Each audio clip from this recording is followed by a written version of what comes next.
Ladies and gentlemen, please welcome to the stage, Greg Barris!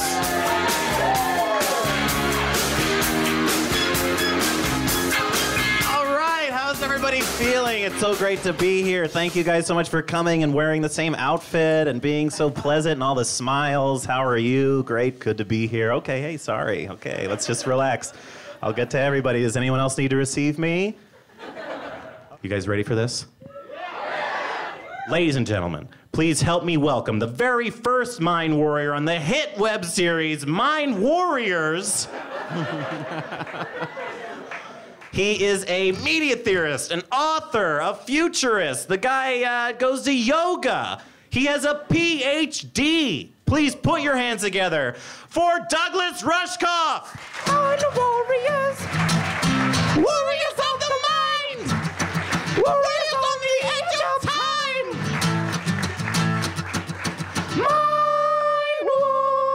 Mind Warriors. Douglas Rushkoff, so great to have you here. Oh, look at that. Look at us. Who would have thought?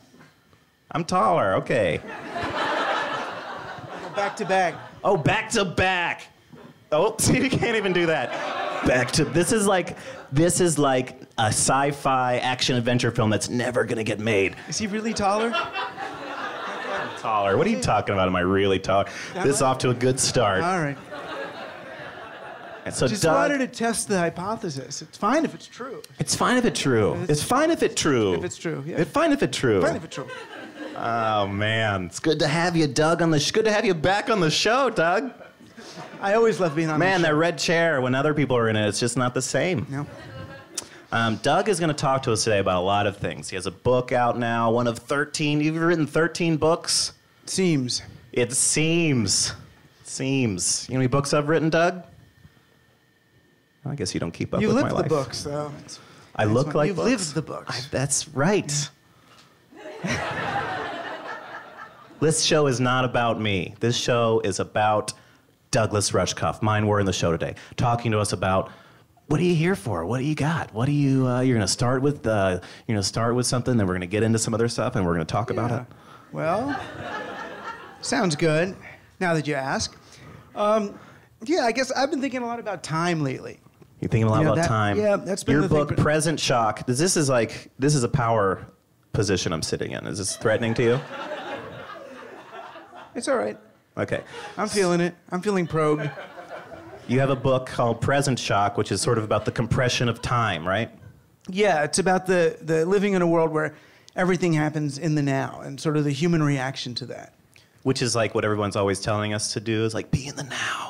Be in the now, right. Well, they mean the Dow now, you know, the now of no time. The industrial... Be here now. But the now that most Dow. of us, the now that most of us are living on is sort of the Twitter now, the now of being constantly inundated and updated, the sort of digital now, which isn't so much a now as a faux now, a false now. For now. For now. I feel like we're making a lot of words. We've only been talking for like 3 minutes. It's beautiful. It's great. So, you know, so we're living in this faux now state that's not really the now.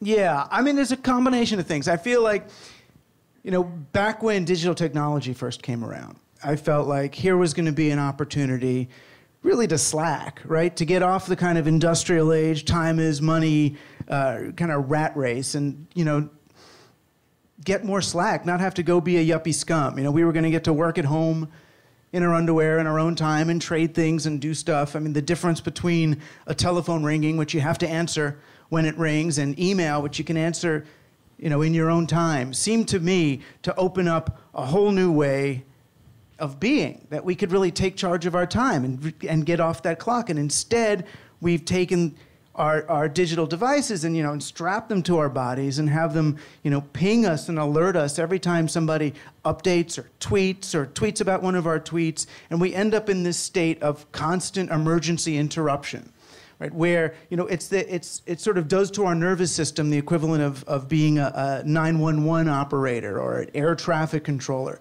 You know, it used to be when you got interrupted, it was, I mean, back in the days of the analog phone, if you got interrupted, it was, you know, grandma is dying, right? So the operator breaks into the call, like, grandma's dying. Okay, we got to do something. Now it's like, grandma's dying, grandma's dying. It's like your Grandma's always dying. Grandma's always dying. And your body is in that perpetual state. Of grandma death. Of grandma dying. And it's not grandma's dying. Someone fucking tweeted your name, right? Grandma's not dying. But your body's in that state. My body thinks grandma's dying. It does.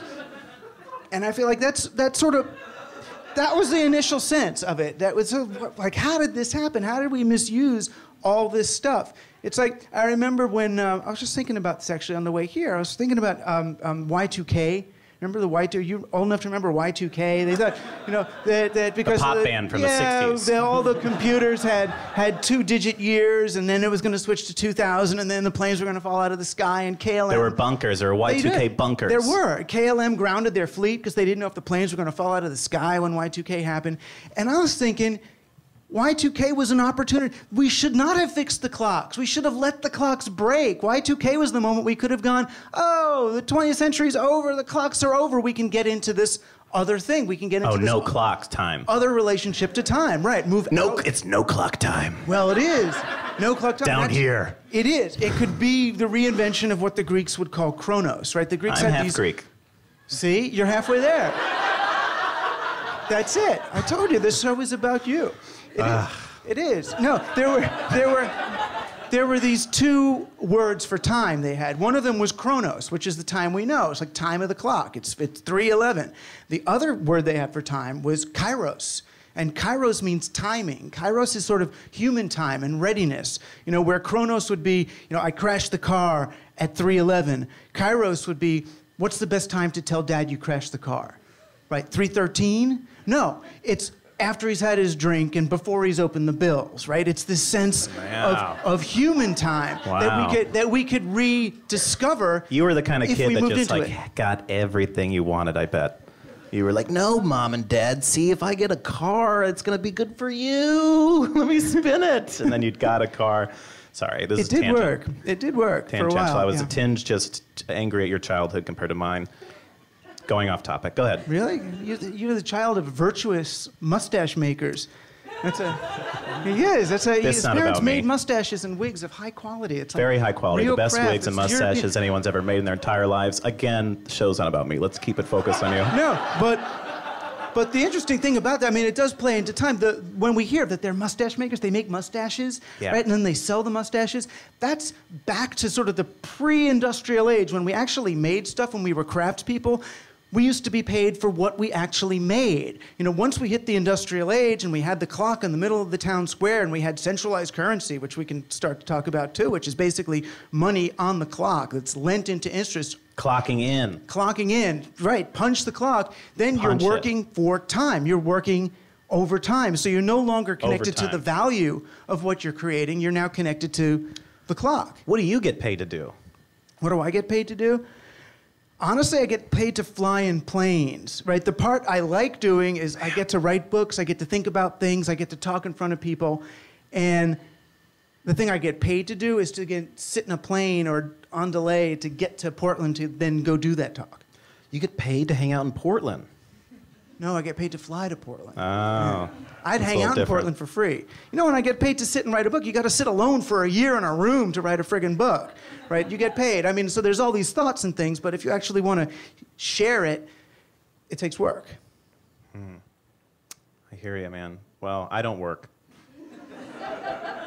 I often think about my family. They all work together in an office, and I'm just like, oh my God, what hell would I have to be in to have a job? Well, a job, that's the thing. Think about it, a job, right? You got all the politicians out there now are talking about jobs. We got to create jobs, right? Because unemployment is this big problem. Since when is unemployment a problem? Right? Who really wants a job? I don't want a job. I want money, right? I want meaningful work. I hear you. I don't want a job. I want You're getting stuff. Me fired up. Right? So now, right? So we have machines, right? And all these machines put all these people out of work, but it's like, now it's their problem. It's like, we've got more than enough houses. Right, we've got houses that are empty in foreclosure in California, and what do? We're tearing them down to keep market prices high. Yeah. We've got more than enough food. We got the Department of Agriculture is burning food because we can't give the food to those people because they don't have jobs. They don't have jobs. Right? They can't pay for that food. But we need They can't have to it free. find excuses to employ people, right? So they can make more crap that we don't really need right? So that not because we need the crap that they're going to make, but because they need jobs so that we can justify divvying out the spoils of an industrial age culture to people who actually deserve it just for being alive. Then what's the point you're trying to make? Like, what do you want me to do about that?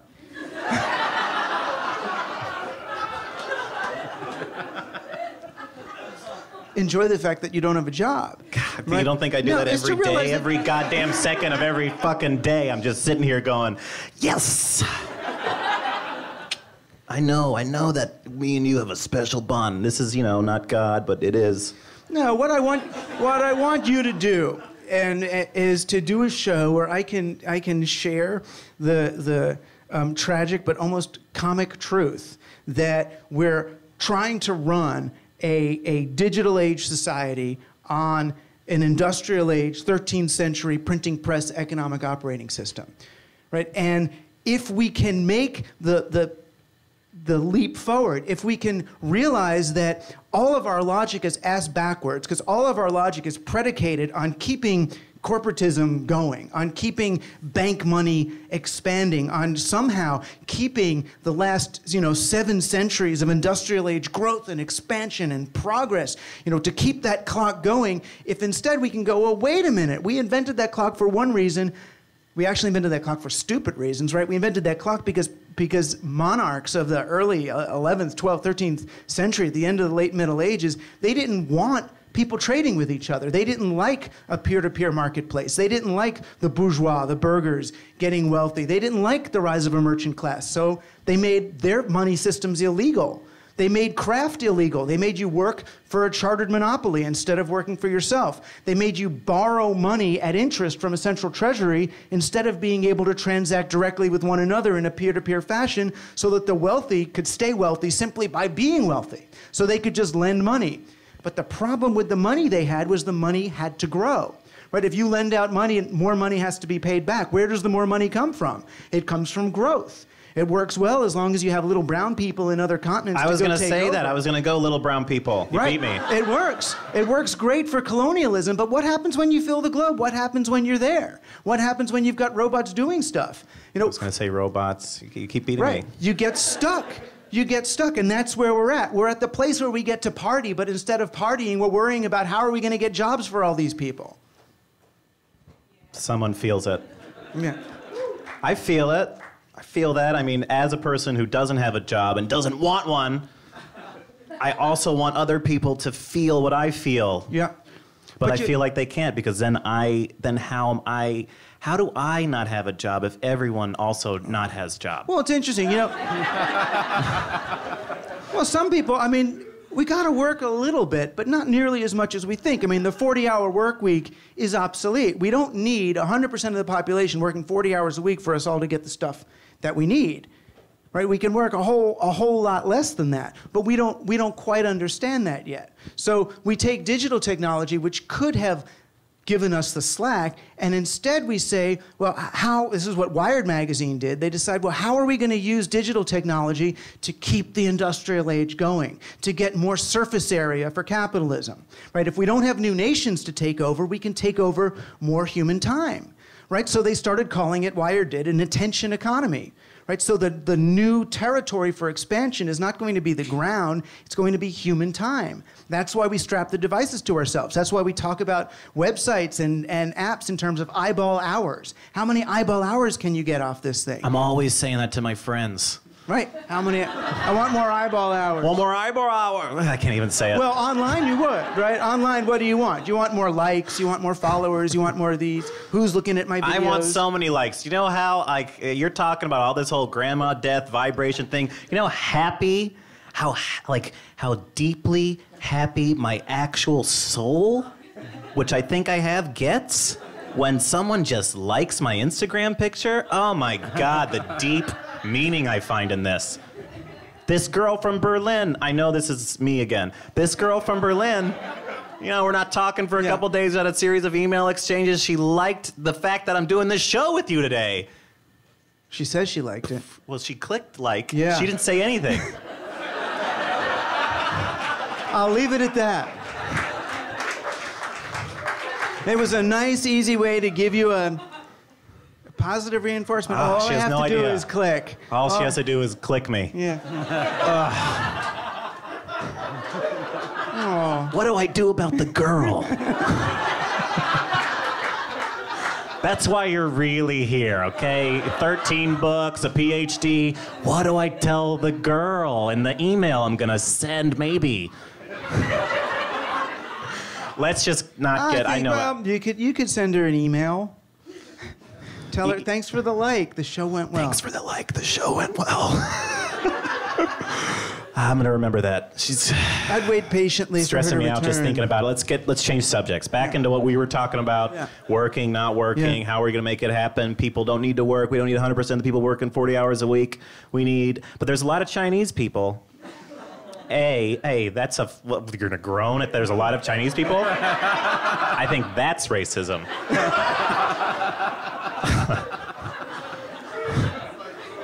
Because there are.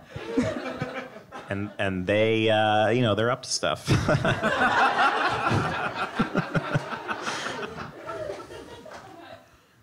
They are. They can't just be not working. No. They get to work. They get to work to work. a lot. Some of They them. can even kill themselves. They can even be like, I hate my job so much I'm going to kill myself. Like most air traffic controllers, they can't because there's nets. Making your iPhone, right? Yeah, I have an Android, Yeah. so I'm not part of this whole, iPhone death system. The people that die for my Android died for a cause. The greater good. Freedom. They're freedom fighters. Yeah. Yeah. But the problem is we ended up using our the possibilities of our digital technologies really as a way to save the NASDAQ stock exchange, right? To save the old economy rather than to build the new one. So, I look at kids, and I call them kids like a Mark Zuckerberg or the kids who do Twitter or any of these great apps. And it's like they're so happy, we're going to, disintermediate and we're going to destabilize the journalism industry. We're going to destabilize and interrupt the music industry. But the first thing they do when they make their little app is they go and they get their Series A. Or they go and they get their Series B. They walk to Goldman Sachs and say, oh, Daddy, give me an IPO. And it's like, dude, you're destabilizing all these great things, but then you're rushing to Daddy to get the same old stupid stock market money that you could actually be breaking. That's the thing that you can break. And they don't see that, and it's because the corporate capitalism as a playing field, it's not even acknowledged. They're sitting on this operating system that they don't even know is there. And that's because they're trapped, really, I would argue, they're trapped in a kind of time. Right, and they've been unable to adapt to this one. They're stuck in a time loop.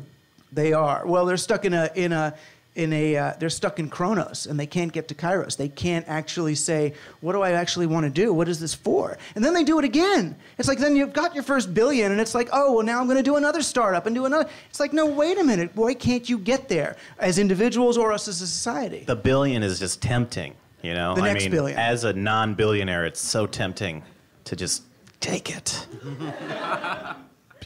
But I don't because of my morals and my ethics. And I'm trying to... And you don't have a job. And I don't have a job. Ladies and gentlemen, Dima Druchin. Music man. He has actual skills, too. Yeah, he has skills that people can pay him for. Yeah. Where me, I do a free show in the I basement. barter, too. And he barters. See? That's what you're all about, too, is barters. I'm already doing. Everything you're talking about, he's already doing. That's what he just said, but I was talking over him, so you couldn't hear him. And he's happy. He's smiling up there. He's super happy. He's like the happiest person I know. See? Russian. It works. Yeah. All right, I'll see you guys later. No, I guess the part that distresses me the most is that my peers, right, like my fellow kind of digital theory peer types. Name names. Their names are obvious. All right, Ray Kurzweil. Try that one. Yeah. Singularity guy. Or James Glick, The Information, right? These guys, what they do is they're really smart about digital technology, but because they're trapped in the sort of the last century or the last millennium's model of things have beginnings, middles, and ends, right? We're marching towards something, towards progress. They can't look at digital technology as this ability to bring us into a steady state, into Kairos, into the now. Instead, they think, where is it going, right? They're futurists. So then they talk about the singularity. Oh, we're going towards the singularity. That's the story. Or it's like rational progress. Right. We're moving towards this thing. It's going to happen. And what's the singularity? Singularity is this moment when computer technology, digital technology surpasses humans. Right? Or James Glick in The Information tells the story. Well, you know, the whole history of the universe is basically information trying to evolve towards higher states of complexity. Right? First there's atoms, then molecules and cells and organelles, then organisms, and now humans. And we've been the best at making information complex. But now our computers, our offspring, they make information complex even better. And once computers are better at doing it than humans are, humans can be left behind. Right? And technology can go forward. Humans will only be important at that point insofar as we can keep the machines going. And then when I argue, no, humans matter, I'm on team human, they say, oh, that's hubris, right? Oh, you're hubris, you're egotistical about your race. And I'm like, no, you're stuck in this crazy old beginning, middle, and end kind of Aristotelian narrative, heroic, journey. And it's like, well, wait a minute, if that story is going to go, it's so self-loathing, finally. I think it's so anti-human. And even in our popular culture, our best visions of the future are these kind of zombie apocalypses. Right? And the zombie apocalypse, when I look at it, I understand the feeling. It's almost a relief. Right? Instead of having all this shit pinging at you all the time, you just sit on a mountaintop with your family and a few shotguns and shoot slow-moving zombies. Right? It's the fantasy, right? It's easier and more pleasant to imagine a zombie apocalypse, right, than to try to imagine 2 years in the future, which we can't even picture. It's like, oh, what's the economy going to do? In the zombie apocalypse, it's like everyone has a job, everyone's focused, well, you're focused. Everyone knows why they're there. Right. Like, and I'm the guy. Scared. Everyone is scared, but at the same time, in that fear, we're together. Yeah, but what's the underlying theme of any good zombie movie or zombie show? It's looking at trying to figure out what's the difference between a real human being and a zombie. Is there a difference? Well, they eat, we eat. They kill, we kill. It's like, are we just zombies? And that's what Kurzweil has to believe, that humans are just zombies, because if we're not zombies, then we can't be uploaded to a silicon chip. Only if we're zombies, only if there's nothing truly weird and special and extra scientific about humans. Right? Only if we're quirky, strange, wonderful creatures who deserve to be here just because we are, as Mr. Rogers would say, right? We're wonderful just because we're alive, we're human, we're strange, we're novel. Right? If you're living in a big data universe where every future action is somehow predicated on some past data point that they've got, when they're going to predict, are you going to be gay, are you going to be straight, are you going to be married, are you getting pregnant, when they're using rearview mirror data points to figure out your future and then market it to you before you even know it's coming, the possibilities for your quirkiness, for your anomalous behavior go away, right? And then we dehumanize, and then we move towards that kind of techno fetishist future that's, I would argue, is not real futurism. That's just industrial ageism translated to the digital age, rather than the peer-to-peer human Burning Man Etsy society that we're actually have a hope of moving to. They're trying to take the mystery away. Yeah, because the mystery is in Kairos and strange and can't be calculated and doesn't fit into my evolutionary model. They're trying to take this away. See that? They're trying to take that away from us. You opened my chakra. I'm sorry. A lot of people come on this show and have a similar experience in that chair. It's good. So it's good. Isn't the idea where there's like robots taking care of everything and building stuff for me, and I get into my little pod that cures me of my cancer and makes my dick bigger? Isn't that what everybody wants? Isn't that what we all want? Right. That's what guys like Norbert Wiener were talking about. When we're going to make robots that can till the soil. This was the 1950s vision of digital technology was going to be that. But, we can't let robots till the soil in the fields, because then what's the farmer going to do? He's going to be like the toll collector who's now out of work because of the easy pass. We can read and we can write and we can make art and we can make love. Exactly. Then. Exactly, we could. But by the current logic, we still need to be on the clock. We still need the hours of labor in order to justify having the spoils. This modern technological system on this old, fiefdom system. Is that something? And we're doing that. And I was thinking about how it's very similar, like our brains have this like million-year-old old brain, and then this like new, 200,000 less year old newer brain that's like higher thought. Yeah. And then those things are constantly having like cognitive dissonance with each other. They are, but they always do. I mean, that's sort of the story of history, right? Is human beings lived in a certain kind of cyclical time, right? Our bodies evolved over hundreds of thousands of years, so that our bodies actually change even with each phase of the moon. You've got different neurotransmitters in your brain. The first week of a new moon, you've got acetylcholine. The second week, you've got serotonin. Third week, you've got dopamine. The fourth week, you've got norepinephrine. So if you actually watch the moon phases go, you'll see your moods actually change. In an acetylcholine week, you're going to be willing to make friends, be open to new ideas. In a serotonin week, it's great for getting work done and making your point. Dopamine week, it's like party week, right? You're gonna relax.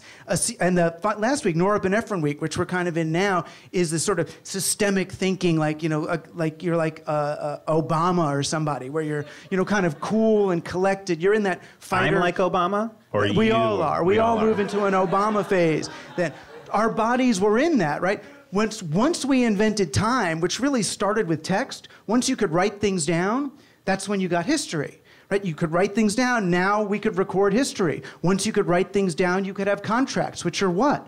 The future. So if you work for me now, we'll do this. We're going to write something which makes us accountable in the future. Once you got text, that's when you got monotheism. That's when you got messianism. Once you had text, you could say, okay, the Messiah is coming at some point in the future. These are our people that came from the past.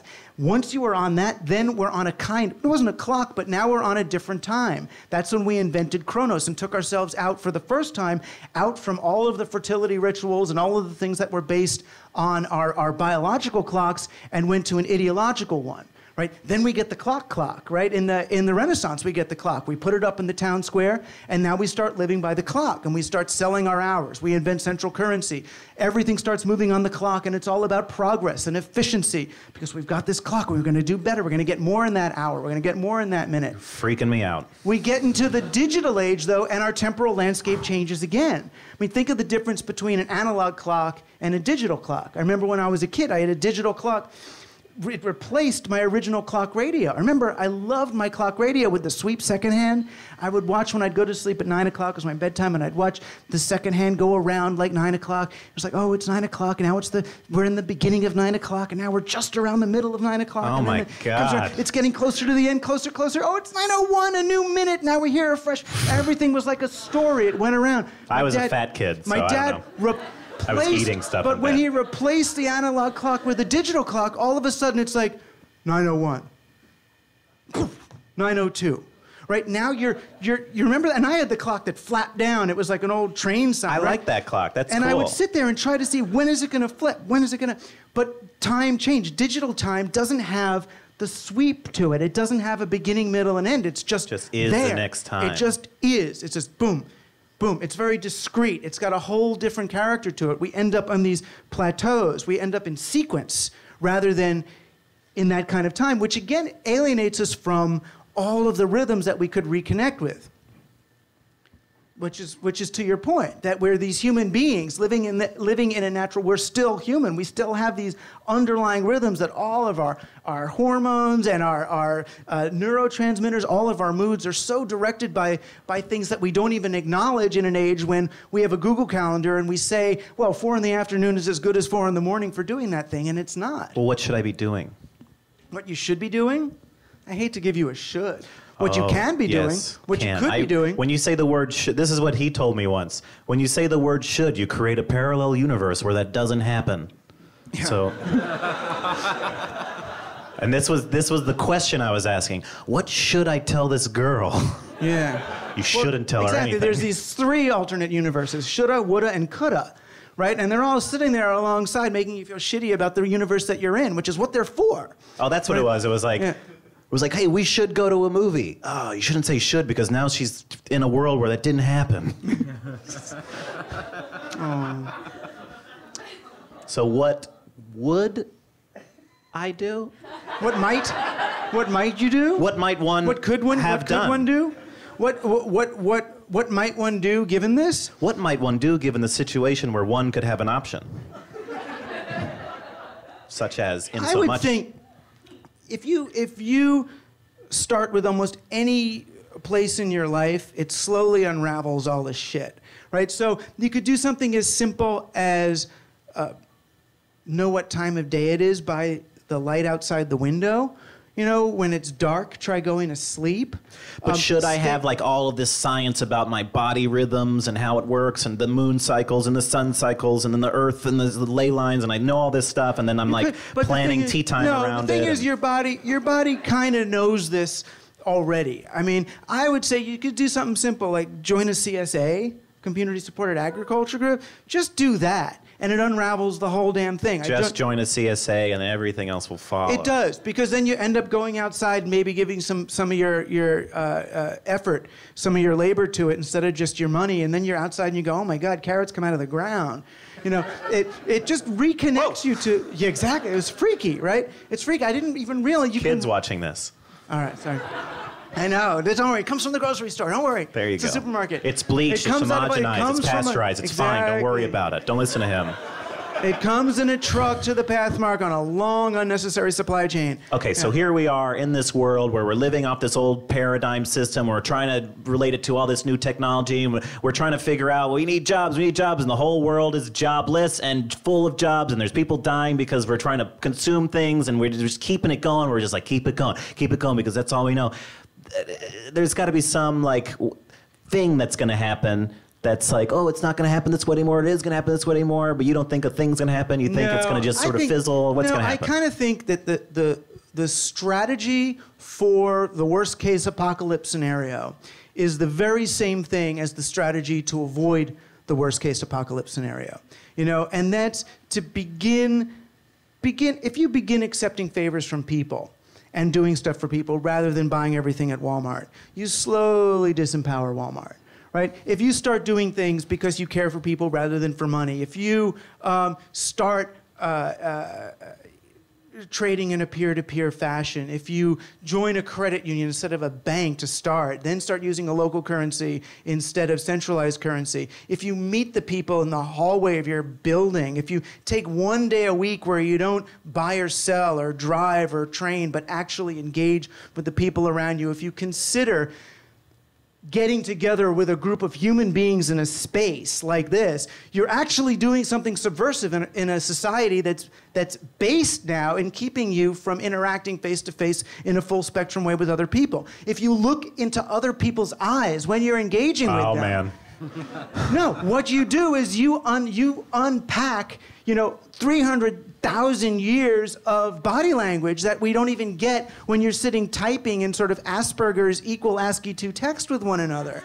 In that prison, when you do that, you end up just you reify humanity, you reify the local trading cycles, and you end up, not only if you have those things in place, you have a hell of a lot more when there's all of a sudden no food on the shelves because the supermarket chain has gone bankrupt or whatever. You actually have a network, and the network that you're building, assuming the bad thing doesn't happen, slowly deflates, these giant corporate monoliths and allows you to reinvest in one another.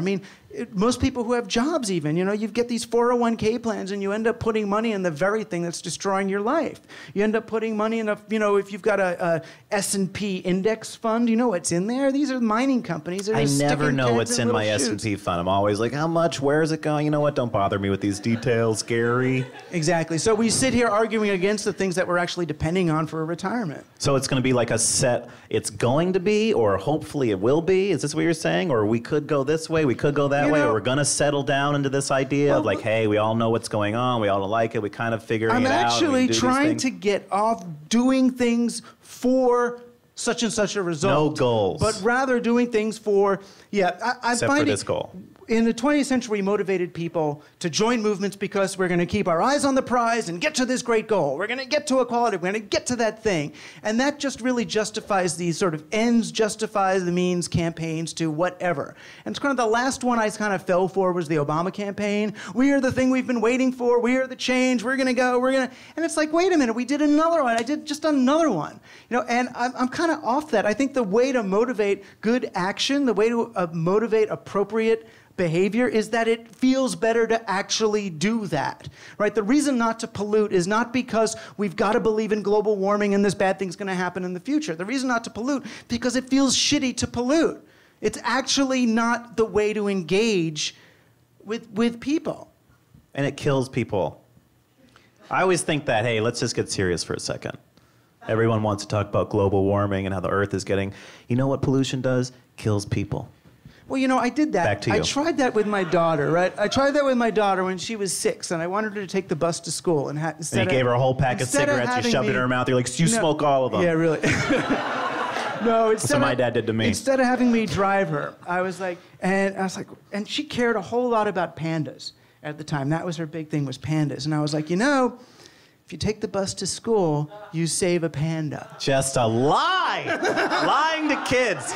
That's how we can change the paradigm. We lie to the kids, and the kids become adults. They believe the lie. We change together. Because I was trying to say, oh, you know, we make this pollution, and the pollution goes to, you know, goes all the way to China, and it kills their bamboo shoots, and they don't have enough to eat. That's why the pandas are dying. You know, but in the end, if you're not doing it because of that, it never works. It's like, I'm not going to eat this food because it's going to make me fat. No, because it's going to make me fat never works. That's always about not allowing yourself to have this thing you want because this other bad thing will happen then. No, the reason not to eat the Twinkie is because actually the Twinkie doesn't taste good. You know, do a liver flush or something and you'll be able to taste your food and you'll realize, oh my God, this thing tastes like shit. And that's why it's bad for me. It tastes like shit. My body knows this is shit. Right? Your body actually does. It has to do with awakening the sense in the present moment in Kairos rather than worrying about the negative repercussions. So we are now awakening our present sense in Kairos. Right, which is with the girl, right? Now back to the girl. Oh, okay. So then with the girl, it's not the minute you go into strategy mode, you're back in the 20th century. But it's so hard not to go into strategy mode. I know, it's hard. You know why? You know why? Because you want something. I'm grasping for things. I get it. I want something. You know, I also go into these like, oh, I don't have no desire to possess anything, and B, I'm just here, you know, existing, and whatever happens is fine. I just, you know, don't use words like that at me. I don't know. How did you meet her? How did you meet her? By looking for her? No, she showed up. She showed up. She fucking showed up. That's the thing. She showed up. You were there. It shows up. It really shows up. You know, and if you can get there, that it shows up rather than I got to make the thing. You know, the readiness is all. Hamlet really gave it to us. The readiness is all. And what is the readiness? Kairos. If you're in the moment, it's there. You know, it's like, if you think about it, you can go to the whole Tibetan Book of the Dead, you know, or something like that. How do you do it, finally? How do you die? In the moment. With stop worrying about the future and the past and this side and that side. Just... You know, back to Ram Dass, just be here now. And be here now. Works. I was thinking about Ram Dass, and I was thinking of this is, you know, you're gonna like this. This Ram Dass is he here? You could use this if you want Ram Dass. It's a food product. It's called Ramen Das, and Me Hungry Now. You know. Sometimes you gotta just throw stuff out there. I'm being in the moment. I wasn't worried about the future where the joke didn't do well. I was here. I was in Cairo. Kairos? It is, yeah. It's beautiful. That's Kairos. See, and you got a better joke. Because I was being authentic and I exposed myself and I'm being vulnerable in the moment. That's what I'm doing all the time. I'm trying to be vulnerable. Don't try to be vulnerable, just be it.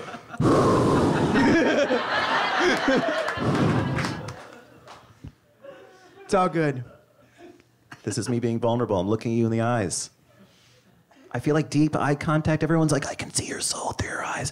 I can't ever see anybody's soul. No, you can't see their soul, but subconsciously you see whether their irises are actually dilating or constricting.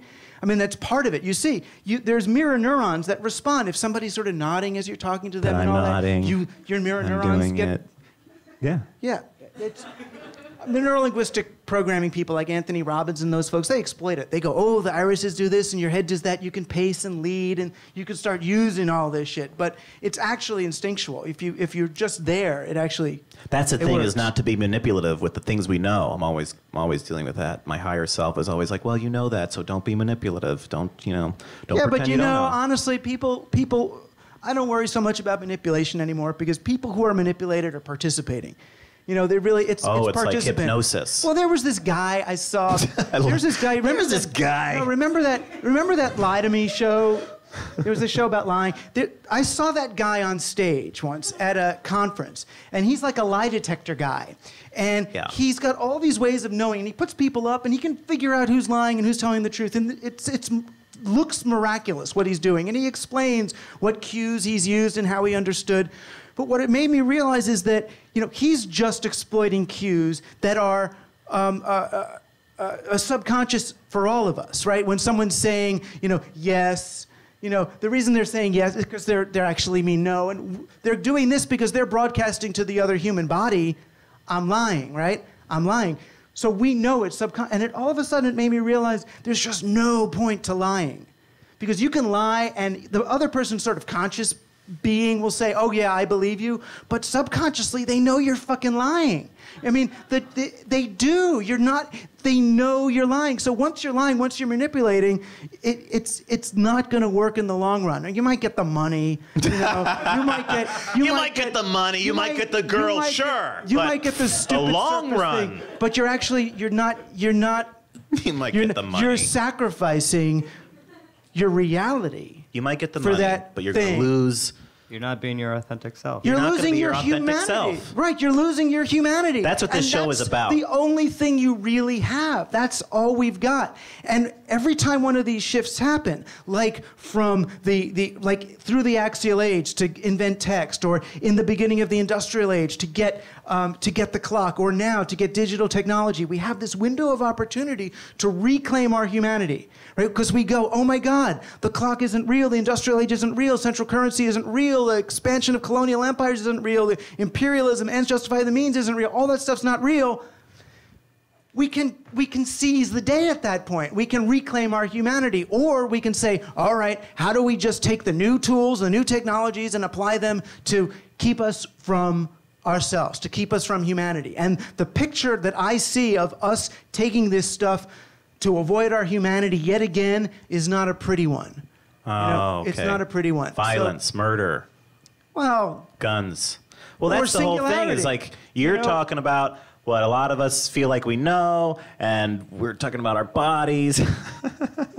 Sorry, I just said bodies made me laugh. And it's also like, but there's like a large population that is going to say that you're wrong and we should keep things going the way they are, and we have the guns and I got the satellite and you're using the stuff that I'm making anyway. What are you going to do?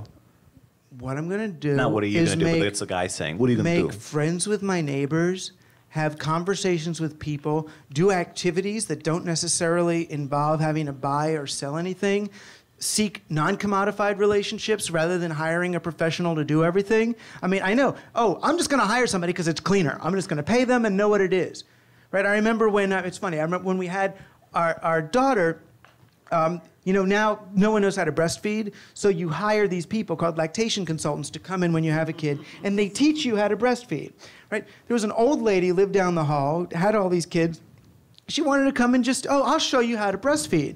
But it's like, well, shoot, if this lady comes in and shows us how to breastfeed, then what do we owe her? Is she going to want to come in and sing? Is she our friend? Is she going to want, exactly? Is she going to want to come sing show tunes or something? Ooh. You know, but it's like, instead of letting the old lady come in and sing show tunes in our house, we end up watching a fucking sitcom about an old lady that sings show tunes in a house with that family, so you don't have to have a real one yourself. And it's like, no, the opportunity is to accept that favor from that person. No, it's not as clean. It's all weird. She's done a favor. Now we might have to do something for her. What does that mean? That means you're in a community together of human beings. It's okay to accept favors because we all need help all the time. Right. No one ever did anything alone. Anytime anyone says it, it's just like, how is that possible? Whenever I'm engaging with a community... That's a manipulation that we all are buying into. No, whenever I'm engaging with a community about sort of instating a local currency or a favor bank or doing something, there's never a shortage of people who are willing to contribute their labor, to contribute their time, to contribute their stuff. The problem is people who are willing to accept. You would think it's the other way around, that there's all these greedy people who are going to take.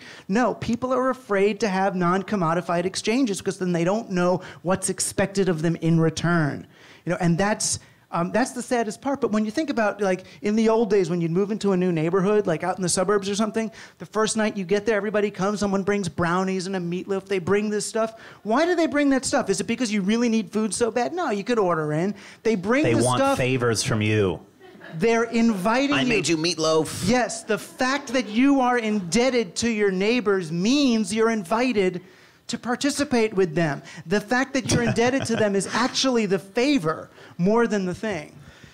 And this idea is going to tear down the military-industrial complex? Actually, in the long term, yeah. In the long term. Slow play.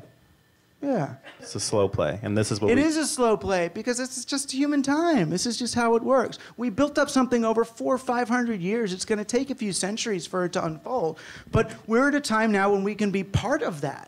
Where we can be part of that unfold, part of that return. I mean, that's a fun moment to be alive too. No, we're not going to get to live in the great, wonderful commune of the future, but we get to be the generation that sort of initiates these connections and fights through the challenges of, oh my God, this is a little scary to just be with somebody. So it's more just like shifting our attention from like the focus of this thing that we're all a part of. Yeah, and from then from the fucking Tupperware party of the internet. To the party of reality. You know, to where the Tupperware party of the parks. It's like the new cross-link. I'll like your this if you like this and get more likes for this. I'm always saying that to people. Like my thing. And if also, like my thing. Yeah, okay. I like it. So we just, no more liking though? Wait a second. I like it so much.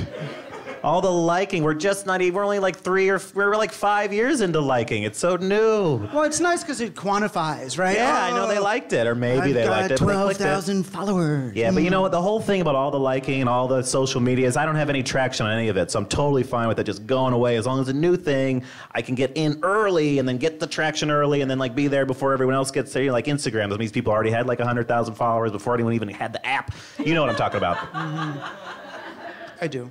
So it's like the new thing is not going to be like-based. It's going to be what? Poke-based. Yeah. The poke-based future. The real poke. You are clever. Me and Greg been poking each other for the last 2 weeks. We've been doing a lot of... Deem and I poke each other every 2.5 minutes for 5 years now on Facebook. Do they still have poke? Is that still around? That's what we've been getting at. It's very hidden, but it's still there. It's very hidden, but it's still there. Douglas Rushkoff's telling you to get out there and poke on Facebook, because that's the answer to the digital paradigm. It may be. So we are just going to slowly settle down into the future. Is that what you're saying? Well, I'd rather settle down into the present. The future will come. I was wrong. We're going to settle down into the present. Be here now, but also like use what we all know. So like being and knowing and being, something like that. I want to make a new phrase that's like be here now, but I'm not hippie enough. Know now, me here, it. Is that catchy? Know now, me here, it. I mean, maybe the word like K, F, yeah.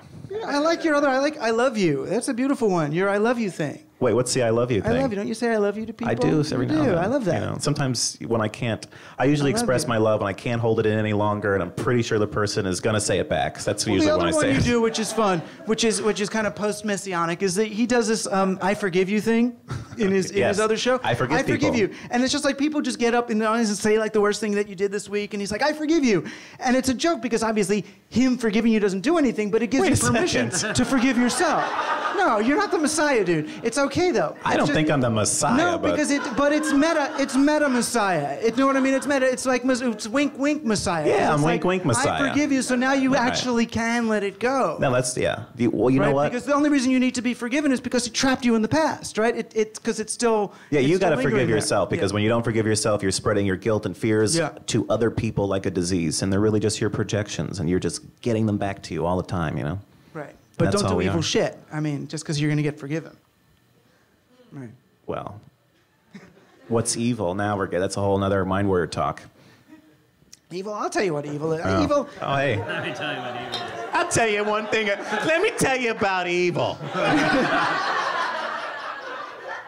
No, evil is the energy derived from the destruction of humanity. That's really what it is. I mean, you go back, you want to go to evil, I mean, we go to the Nazi thing, right? That's always, everybody's evil. What was Hitler doing there? That was magical ritual. He wasn't killing Jews just because he didn't like Jews. Also, Douglas is Jewish. Okay, go ahead. He was doing a magical ritual. That was black magic, right?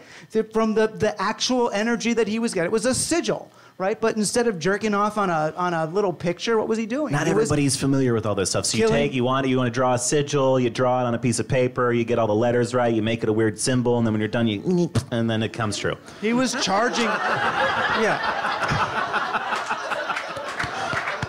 Exactly. Just want to catch everybody up. That's Crowley in a tweet. It's good. But what he was doing was charging a sigil with death. I mean, the more denial of humanity you can do, the more destruction of humanity you can do, the more evil you get. You know, and evil is there's a trajectory, there's a vector to it. There's a definite vector to Yeah. the evil. Do you want to confess a sin? Not really. All right. Not really. No, I mean, there's not. My concern for me, I guess, would be that I've kind of figured things out pretty late in life, right? Like I'm 52 now. I kind of was figuring these things out 49, 50, and it feels like you kind of, on an organismic level, there's so many entrenched patterns. There's so many different ways. The way my body talks to itself, the way my consciousness talks to my body and things are so ingrained that it's like I feel a little bummed that it's happening before I was able to kind of entrain these things into a growing organism, rather than to kind of learn these things as a you're grown. dying. Yeah, basically, yeah. I mean, it's all right. I'll wind down and all, but yeah. Something wrong with dying. To learn it in what, because I don't feel like I'm in the winter, but I'm certainly, end of summer here, right? Yeah. Endless summer here. Baby. Look at this tan. Anyway. It is nice. So. No, because the one thing, I mean, in the end, right? The one thing that it stares in the face of kairos and timelessness and readiness is, I mean, there is a sense of there's an end, right? There's finite time, right? There's finite time, at least as you as an individual. If you don't identify more with the human organism, with the collective human organism, than you do with your own, then when you die, you're gone. Right? I feel like the part of the object of the game, if there is one, is to actually identify more with others than you do with yourself. Totally. And I don't know. Well, if I'm gonna be the able to do that. relationship with the other, we are learning about our true authentic self, right? No? Yeah, sure. Because we don't really, because your authentic self doesn't really exist. My authentic self doesn't exist? Not as a self. Authentic experience exists, authentic humanity exists, but the self was invented, the individual was invented in the Renaissance.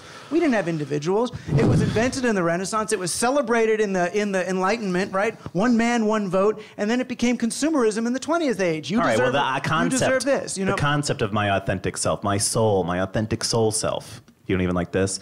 Who I'm trying your to soul, be. It's not your soul.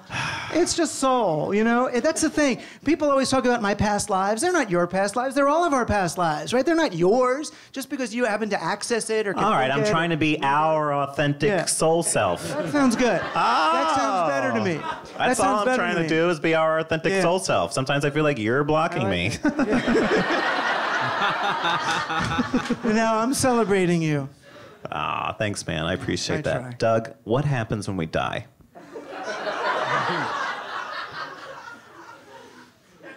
Interesting question, right?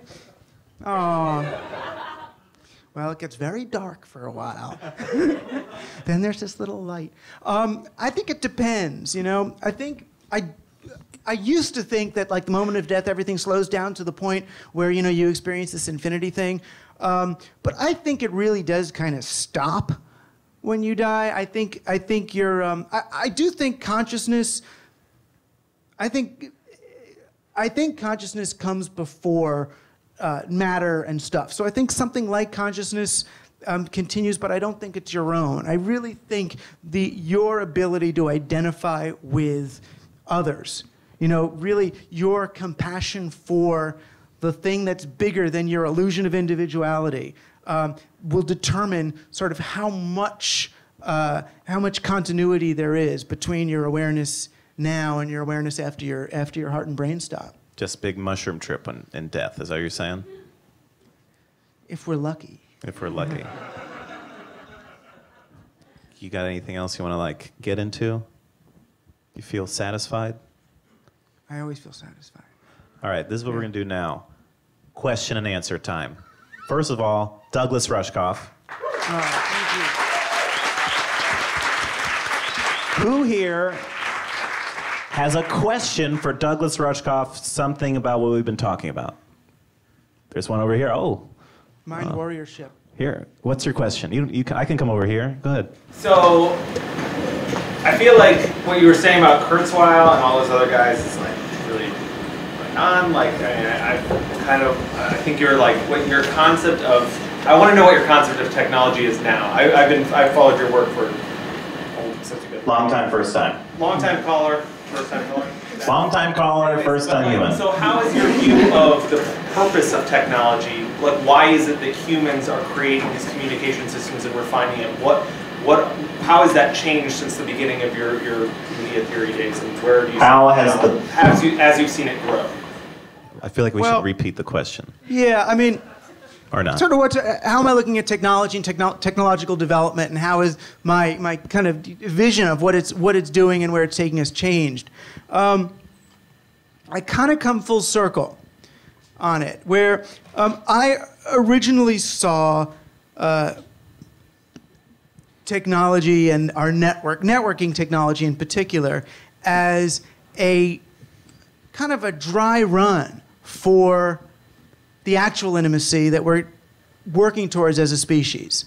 Right, so that we connect each other with the internet and talk to each other on our computers and do all that and lose a little bit of our privacy and find oh my God, I'm going to find out this, because we're preparing ourselves for kind of an evolutionary reality where we know what everyone else is thinking, where we know who's doing what and how, because we're all on some level either compassionate enough or clairvoyant enough, or perceptive enough to know. So how are you going to deal with a world in which someone can look at you and know what you're thinking and know what you want, know what part of their body you're looking at and what you're thinking? If they're going to know it all, right? If they're going to know it all, what are you going to do? We're going to build this net and kind of experience collective consciousness in a fake way so that we can train ourselves to do it in a real way. So I look at technology as training wheels, for being able to do human? Stuff. Yeah, for being human,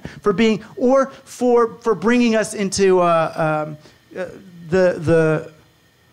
next, and I hate to be futurist about it, but into more intimate collective versions of humanity. I do think we're going to get over our individuality, right? So we moved from sort of a tribal thing into our cities and individuality and all that. And now we're going to re-tribalize, but in a much bigger collective way, right? So we thought globalism was this weird corporate giant thing, and that's the way we're using the technology to try to sort of extend the globalist economy. But really, what it's about is to practice something else. And it's interesting to me that when you look at the way social technologies have worked, they haven't been really global. They've ended up really reinforcing our local realities. He was just talking about he's got these friends he tweets with, but they're all from kind of the same neighborhood. Or you look at Arab Spring, look at these digital revolutions. They're extremely local. Look at Occupy. Occupy was very digital, but it was very real-time, very, very local in its manifestation. So I feel like when these technologies are used appropriately, they end up kind of doing that. Another question. Ooh, right here in the front. So communities, this idea of community has been glorified as a better way of living. But what, as a scientist, do you have that is an actual better way to live? what proof do you have that anything you're saying isn't just total goddamn bullshit? No, in other words, what proof do I have that people, doing things for each other or whatever is better than doing things through the market system? My proof is that the market system is broken. Right? So I don't know that it's better, but I do know it's a workable alternative. Right? The market system is broken. Corporations do no longer have the ability to make money with their money. Corporate profit over corporate net worth has been decreasing over the last 70 years. It's not because of the net that's happening. It's because they've gotten to the end of their ability to expand. You can't just go into countries with the brown people and take them over and grab their stuff anymore. So it's not working. When you talk to the CEOs of these companies, which I get to do sometimes now because I play a futurist on TV. When I talk to them, they're asking me, how am I going to pivot my multi-billion-dollar corporation from a growth corporation that's pleasing its shareholders to a sustainable corporation? I can keep us sustainable, but I can't keep growing. There's nowhere to grow. I can make profit over time, but I can't grow. And it's like, because you don't have to grow. It's okay. The growth of that thing is over, and we can't get to that. It just doesn't, the math no longer works, is sort of my scientific proof of it. Whether we can actually move into a genuine kind of sharing ecology rather than an economy, is left to be seen. We might still need markers because there's still so many kind of weird, selfish people, and we're still at an immature, psychological and evolutionary level. We might still need to keep track of stuff. So we can have sort of peer-to-peer currencies and do things that way. But it still seems, I still buy the sort of more Gene Roddenberry, future of humanity. Yeah, but how? Money and ads and stuff. What was the motivation in Star Trek, really? How are all these people getting paid? Why was there a guy who's like, oh, you know what I want to do with my life? Weld the starship. I'm just going to weld it because that's my lot in life. Well, luckily, he wasn't getting paid anything in this Gene Roddenberry. The red shirts. Let's not get into that. One more question. Who wants it bad? There's two people. There's two questions. Maybe we can do both. I'm going to go here, and then I'm going to go to you, Paul. Okay? Is that okay? Yeah. Go for it. I'm really interested. When you were talking about joining a CSA and becoming a part of your community and joining a credit union and all these kinds of things to slowly deflate the system of getting things from growing California out to Wisconsin in the middle of winter that Walmart and Sears and all these companies depend on. I really think that's really amazing ideas and it's really good way to go about it. But in a way, they're also, I see it as just first world Western solutions. And I also think that there's a kid in a mine reading in mercury fumes that's 10 years old in Nigeria somewhere, and it's like, he probably really doesn't want a job. More so than I don't really want a job. And how do we shift these kinds of things to give the opportunity to the victims of globalist exploitation? Because in a way, I feel maybe they deserve it first. They do, but you look at the kid in the mine getting the strontium for your iPhone. Strontium. Or whatever it is. Just the molybdenum. Every moment you just got to show everybody up. Go ahead. Whatever he's getting, I don't know that you can mine strontium. I don't even know what just an element from 10th grade. That kid... I'm sorry. Hey, I'm sorry I did that. Okay, I'm sorry. I love you too. Okay. It's all good. That kid won't need to be getting the strontium if instead of tweeting everybody on your iPhone, you're sitting actually engaging with the people in your real life. And the corporation that's there making him mine the strontium and poisoning the soil so they no longer have subsistence farming where he is goes away and they can begin to reclaim the topsoil. So the same technology that we use here to have a CSA is the technology they can be having to be having subsistence farming. The problem is not, we've got to make food to give them. It's that we've got to stop fucking with their economy so the only food they're allowed to eat is stuff that's being imported because of some ridiculous pact with the WTO. Which is back to just us like settling down into ourselves. Right, and then if you're investing... So in 90 to 500 years, that kid can stop mining. If you're investing your money, if you have money, and you're investing in the guy who wants to start the pizza parlor or the bookstore or the educational facility in your community, rather than doing long-distance investing in some company doing evil shit out there where you don't know because you want to get a return on that investment, then you're already helping that kid. Right? So the first way to help the kid is to stop empowering the corporations that are killing that kid. Right? And then, if you want to help that kid, then join one of the open source movements that's sending over plans for them to be able to make agricultural tools without buying them from Caterpillar, but actually using their resources to make them themselves. I mean, then it gets easy. Last question. We got to make it quick. Go, Paul. What is love? What is love? What is love? Baby, don't hurt me. Hey, don't hurt me no more. You're supposed to do this when you do. Next question. Love is what's I think love is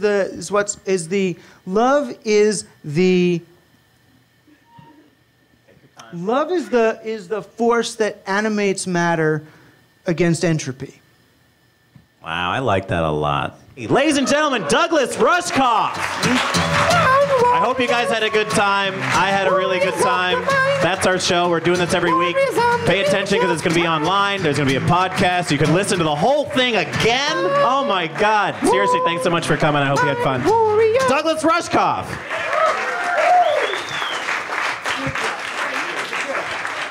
Thanks a lot. Have a good night.